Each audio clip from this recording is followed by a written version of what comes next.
Doy. Hello, I'm Karen Mangiacotti. Welcome to Danger Snacks.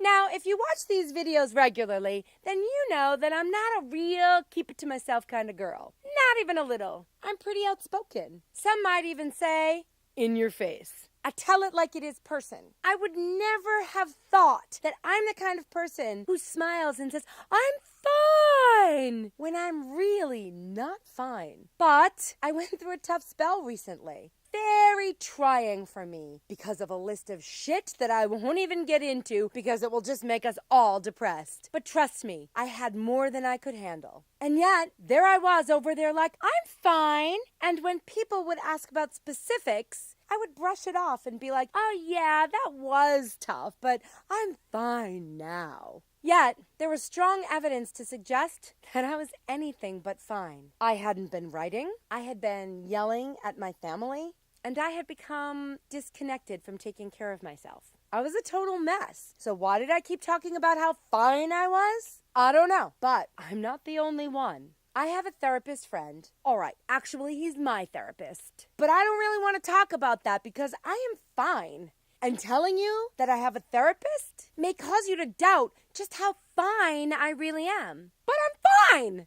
But this therapist says that one of the saddest things that he's ever experienced is when women come into his office, women who are deeply sad, who have experienced real trauma, significant losses. Women who are under obvious physical stress and on the verge of tears. And when he asks them how they're doing, they say fine. Why, women? Why you lie? I say women because I have it on irrefutable anecdotal evidence that this phenomenon affects women unquantifiably more than men. Also, it makes sense. There are lots of reasons why women fall into this pattern of behavior. Here are 4. Number 1, your problems don't matter. In the 1950s in America, common advice for women went a little like this. Don't bother your husband with your problems. His problems are important and yours are silly and trivial. This really hasn't changed all that much, especially if you're a stay-at-home parent.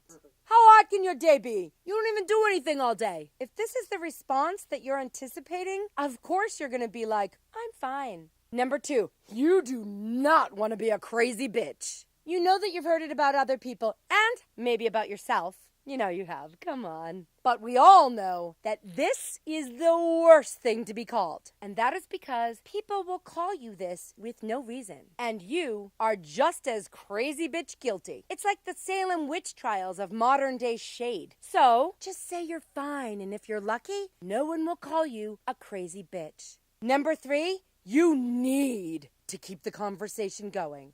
This can get manic. Women are the social gatekeepers. You do not want to make anyone feel uncomfortable. This is the opposite of our job. Keeping things socially lubricated is important, even at the expense of your own well-being. Oh, me? I'm fine. I'm fine. I'm fine. Tell me about you. Number 4, you are extremely fucking perfect in every way. You are a perfect wife, mother, daughter, friend, volunteer, employee, house cleaner, and you are beautiful all the time and in shape. No cracks in the veneer. You don't cry alone in the shower or siphon off the Ben & Jerry's container in the freezer in the middle of the night because it makes you forget your stress for just one fucking minute of one fucking day. You're fine. So I get it. It makes sense that we lie about how we're doing. But relax, ladies. It is perfectly fine not to be fine.